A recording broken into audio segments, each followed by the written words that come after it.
बिस्मिल्लाहिर्रहमानिर्रहीम। अस्सलाम वालेकुम। क्लास 7 मैथमेटिक्स इन टेक्स्ट बुक बोर्ड जामशोरों से आज हम यूनिट 7 फाइनेंशियल अरिथमेटिक्स से एक्सरसाइज नंबर 7.4 का क्वेश्चन नंबर 1 और 2 करेंगे। ये एक्सरसाइज स्टार्ट करने से पहले इसका थोड़ा सा इंट्रोडक्शन मैं आपको दे दूं, जो कि पेज नंबर 122 पर है। ये एक्सरसाइज बेस करती है daily life, real life problems पे, जिसमें मार्कअप इन्वॉल्व होता है। मार्कअप क्या है?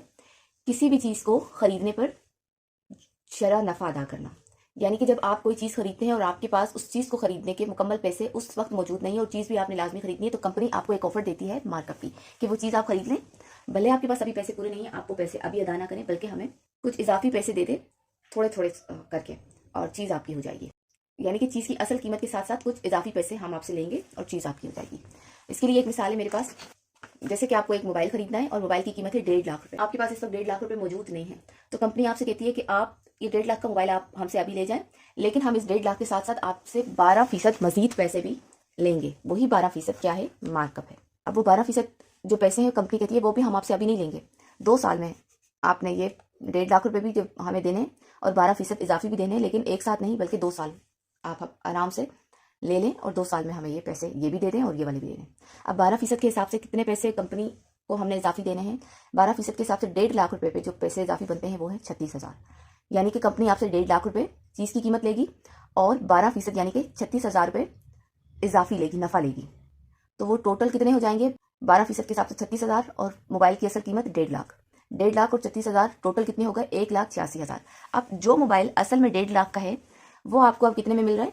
1,86,000 में। और वो 1,86,000 में जब आपको मिल रहा है तो आपको पैसे कितने अरसे में देने हैं? 2 साल में। कंपनी आपको 2 साल का टाइम देती है कि आप 2 साल में 1,86,000 रुपये हमें पे कर दें और ये मोबाइल आप हमसे अभी ले जाएं। तो यही मार्कअप है, यानी कि इंस्टॉलमेंट पर चीज़ें खरीदना। अब थोड़ा सा हम इसके इंट्रोडक्शन के बाद इस टर्मिनोलॉजी की तरफ आ जाते हैं। जब हम ये सवाल सॉल्व करेंगे तो हमारे पास चीज़ की जो असल कीमत है उसको हम इस एक्सरसाइज के टर्मिनोलॉजी के हिसाब से कहेंगे प्रिंसिपल अमाउंट। प्रिंसिपल अमाउंट के लिए शॉर्ट फॉर्म हमारे पास है पी। प्रिंसिपल अमाउंट पूरा हम नहीं लिखेंगे, हम सिर्फ पी लिखेंगे, ये आपने याद रखना है जब आप सवाल सॉल्व करेंगे। और दूसरी बात क्या है? मार्कअप। मार्कअप के लिए शॉर्ट फॉर्म क्या है? आर। मार्कअप रेट के लिए आप पूरा मार्कअप रेट नहीं लिखेंगे, आर लिखकर आपने जो भी मार्कअप होगा सवाल में वो लिख देना है। तीसरी चीज़ है टाइम पीरियड। टाइम पीरियड के लिए जो टर्मिनोलॉजी शॉर्ट फॉर्म में यूज हुई है वो है टी। टी लिखने के बाद जो भी टाइम पीरियड आपको सवाल में दिया गया है वो आपने लिख देना है। अब उसके अलावा एक और अहम चीज़ मैं आपको बता दूं कि ये जो प्रिंसिपल अमाउंट है इसके 2-3 नाम हैं। प्रिंसिपल अमाउंट को हम कॉस्ट प्राइस भी कह सकते हैं, यानी कि चीज़ की असल कीमत, और एक्चुअल अमाउंट भी कह सकते हैं, एक्चुअल प्राइस भी कह सकते हैं। ठीक है, तो ये प्रिंसिपल अमाउंट को हम मुख्तलिफ नामों से भी पुकार सकते हैं। एक और चीज़ मैं आपको बता दूं कि ये जो टाइम पीरियड है ये आपके पास जब एक्सरसाइज आप सॉल्व करेंगे तो टाइम पीरियड आपके पास ईयर में होना चाहिए। जैसे यहाँ पर तो 2 ईयर्स का टाइम कंपनी दे रही है सवाल में, लेकिन जब आप एक्सरसाइज सॉल्व करेंगे तो उसके जो सवाल हैं उसमें 2 ईयर के बजाय आपके पास 2 मंथ भी आ सकता है। ठीक है, जैसे कि यहाँ पे मैं लिख रही हूँ 2 मंथ का टाइम अगर कंपनी आपको दे रही है तो आप उस 2 मंथ के टाइम को आपने ईयर के साथ कंपेयर करना है।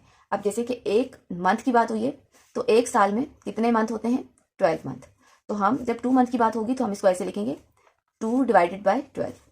अगर दिनों की बात हो रही है, जैसे कि डेज की बात करें, कंपनी ने आपको डेज दिए कि आप ये चीज़ खरीद लें और 36 दिनों में आपने हमें इंस्टॉलमेंट पे पैसे देने हैं, तो आपने इसको भी ईयर से ही डिवाइड करना है।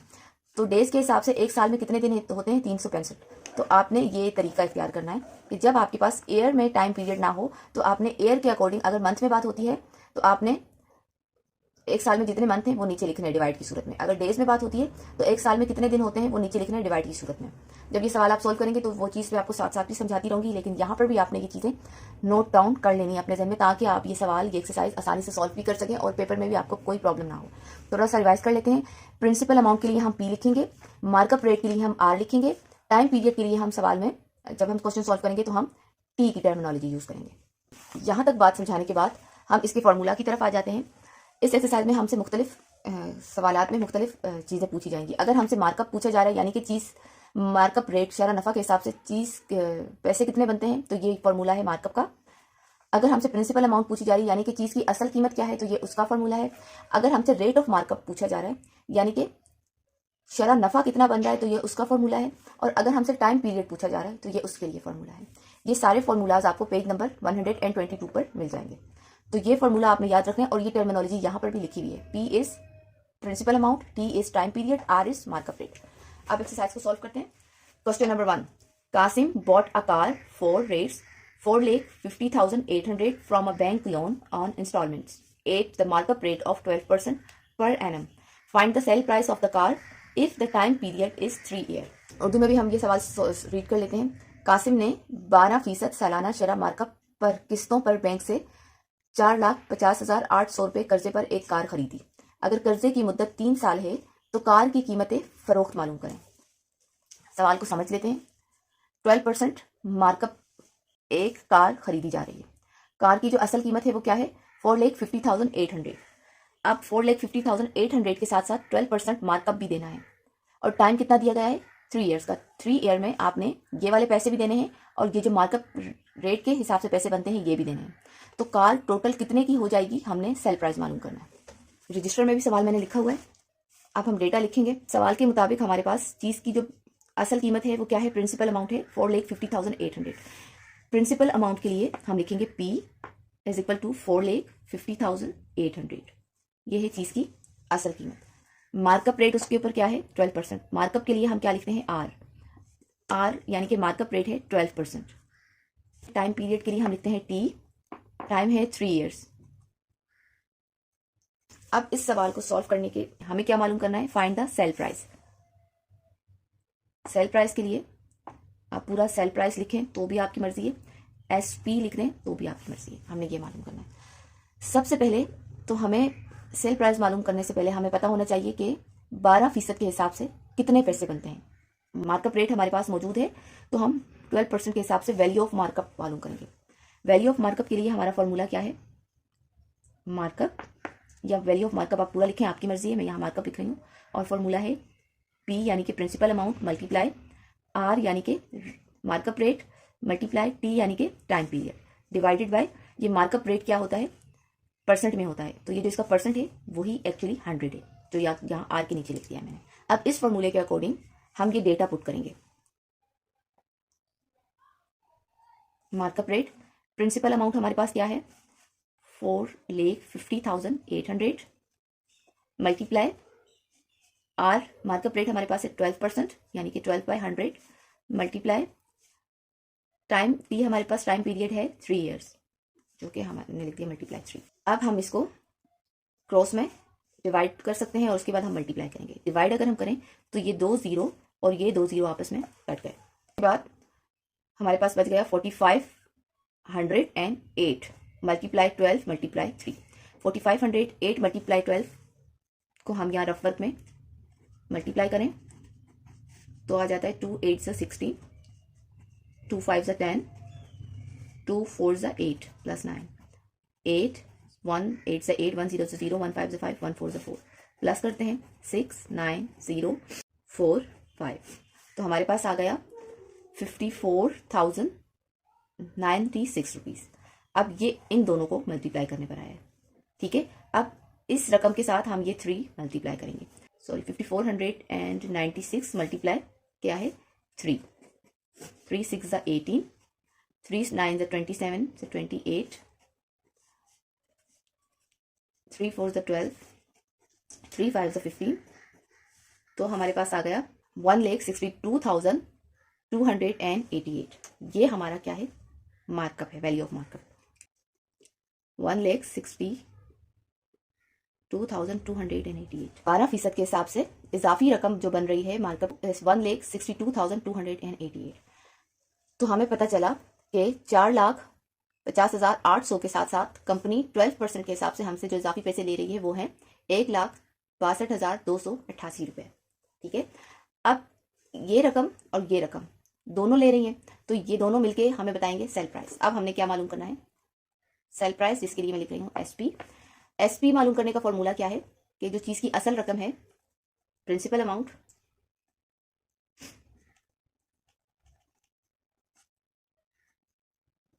उसमें हम ऐड कर देंगे मार्कअप को। वैल्यू ऑफ मार्कअप कहें या मार्कअप कहें, आपकी मर्जी, यानी कि शेयर नफा के हिसाब से जो कीमत है वो। तो प्रिंसिपल अमाउंट क्या है? 4,50,800 प्लस वैल्यू ऑफ मार्कअप क्या है? 12% के हिसाब से जो इजाफी पैसे कंपनी ले रही है वो क्या है, 1,62,288। अब जब हम इन दोनों को आपस में प्लस करते हैं तो हमारे पास सेल प्राइस आता है 6,13,088। ये हमारा आंसर है। Exercise number 7.4 question number 1 answer है 6,13,088। रजिस्टर में भी सेम आंसर है 6,13,088। Question number 2 Najma bought a golden ornaments set for rates 1,75,500 on installments at the markup rate of 10% per annum. Find sell price of the set if the time period is 9 months. Urdu में read करते हैं। नजमा ने 1,75,500 रुपये मालियत के जेवरात 10% सालाना शरह markup पर किस्तों पर खरीदे। अगर कर्जे की मुद्दत 9 माह हो तो इन जेवरात की कीमत फरोख्त मालूम करें। समझा देती हूँ। नजमा 1,75,500 रुपीज़ के जो जेवर हैं वो 10% मार्कअप यानी कि शरह नफ़ा के हिसाब से खरीदती है और कंपनी उसको कहती है कि आप 9 मंथ में ये पैसे हमें दे दें। एक तो ये एक्चुअल अमाउंट दें और 10% आप इजाफी भी दें। उसके लिए हम आपको टाइम दे रहे हैं 9 मंथ का। तो ये अमाउंट और ये अमाउंट मिलकर कितने पैसे बनाती है टोटल, वो हमने मालूम करना है, सेल प्राइस। अब कंपनी उस चीज़ को असल कीमत के साथ मार्कअप रेट लगाते हुए जब बेच रही है तो सेल प्राइस क्या बनते हैं वो हम मालूम करके बताएंगे। क्वेश्चन नंबर 2 को मैंने रजिस्टर में भी लिखा है। डेटा लिखते हैं इसका। डेटा के हिसाब से एक्चुअल अमाउंट यानी कि प्रिंसिपल अमाउंट है। अब प्रिंसिपल अमाउंट तो मैं यहाँ पे पूरा लिख रही हूँ, आप पी लिखें आपकी मर्जी है, या आप ये पूरा प्रिंसिपल अमाउंट लिखें आपकी मर्जी है। वो है 1,75,500। मार्कअप क्या लग रहा है, मार्कअप इज आर, तो वो है 10%। और टाइम पीरियड क्या है, टाइम के लिए टी लिखा, टाइम पीरियड है 9 मंथ्स। ठीक है, हमें मालूम क्या करना है, सेल प्राइस एसपी मालूम करना है। ठीक है, अब टाइम पीरियड के लिए मैंने आपको बताया कि टाइम पीरियड हमारे पास एयर में होना चाहिए। अगर टाइम पीरियड हमारे पास एयर में नहीं है तो हम उसको एयर में किस तरह से कन्वर्ट करेंगे कि एक साल में कितने महीने हैं, 12। तो और हमारे पास कितने हैं, 9। तो हम इस तरह से लिखेंगे 9 डिवाइडेड बाय 12। तो ये हम जब अपना सवाल सॉल्व करेंगे तो फॉर्मूले में हमने 9 को इस तरह से लिखना है कि 9/12, यानी कि एक साल में 12 महीने हैं और 12 महीनों में से 9 महीने कंपनी हमें दे रही है। सबसे पहले तो हमें ये जो मार्कअप रेट है इसकी वैल्यू मालूम होनी चाहिए, यानी पैसों में कितने बन रहे हैं, तभी हम सेल प्राइस मालूम कर सकेंगे। वैल्यू ऑफ मार्कअप का फॉर्मूला है markup is equal to P multiply R, यानी कि rate markup rate multiply T time period divided by 100। अब इसी फॉर्मूले के अकॉर्डिंग हम ये डेटा पुट करेंगे। अब value of markup P principal amount क्या है, 1,75,500 मल्टीप्लाई आर हमारे पास है 10%, 10/100, और टी टाइम पीरियड हमारे पास है 9 मंथ। तो मैंने आपको बता दिया था कि जब हमारे पास मंथ्स में या डेज में टाइम आता है एयर के अलावा, तो हम उसको एयर में किस तरह से लिख सकते हैं कि एक साल में कितने मंथ हैं, 12। तो 12 में से हमें टाइम मिला है 9 मंथ का, तो हम इसको ऐसे लिखेंगे मल्टीप्लाई लगा के 9/12। ठीक है, ये है कुछ तरह। अब यही मल्टीप्लाई यहाँ नीचे भी आएगा, ये बात याद रखें। ठीक है, ये ऊपर मल्टीप्लाई हो रहे हैं तो ये नीचे मल्टीप्लाई होगा। सबसे पहले ये वाले 2 जीरो इन 2 जीरो से कट गए, हमारे पास बच गया 1755 मल्टीप्लाई 10 मल्टीप्लाई 9। 755 को अगर हम डिवाइड करते हैं 10 से तो हमारे पास आता है 17,550, और फिर हम 17,550 को मल्टीप्लाई करेंगे 9 से, तो हमारे पास आएगा 9 0 से 0, 9 5 45 एंड 9 5 45 एंड 9 7 63, तो ये 7 एंड 9 6 1 9, 9 में 1 6 प्लस किए तो हो गया 15। हमारे पास रकम आ गई 1,57,950। नीचे है, अगर हम इसको आपस में मल्टीप्लाई करें 1 12 12, और ये अब हम इनको आपस में डिवाइड करते हैं तो हमारे पास आता है 2 6 12 एंड 2 7 14, और ये 2 8 16, 2 9 18 एंड 2 7 अगेन 14 एंड 2 5 10। अब ये 3 के टेबल से हम करें तो 3 2 ज़ा 6, 3 2 ज़ा 6 एंड 3 6 ज़ा 18, 3 3 ज़ा 9, 3 2 ज़ा 6 एंड 3 5 ज़ा 15। अब ये मज़ीद डिवाइड यहाँ पर तो हम अगर इसको करेंगे तो नहीं होंगे, हम इसको डिवीजन फॉर्म में डिवाइड करते हैं। 26,325 डिवाइडेड बाई 2, 2 1 ज़ा 2, 2 3 ज़ा 6, 2 1 ज़ा 2 एंड माइनस किया तो 1 नीचे आ गया और ये वाला 2 भी नीचे आ गया। 2 6 ज़ा 12 और ये वाला 5 हम यहाँ ले आते हैं। 2 2 ज़ा 4 माइनस किया 1 बचा।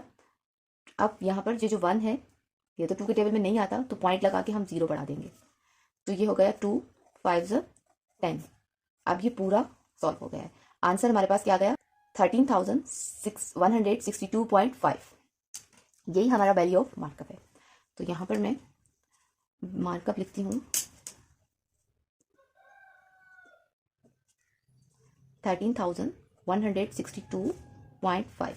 अब हमें इस तरह से हमें पता चला कि चीज़ की जो असल कीमत है ऑर्नामेंट्स की वो है 1,75,500 और उसके साथ जो मार्कअप रेट हमसे 10% लिया जा रहा है वो बन रहा है 13,162.5। तो इस कीमत के साथ साथ ये कीमत भी ली जा रही है नफ़े की। तो अब ये दोनों कीमतें हमने अदा करनी है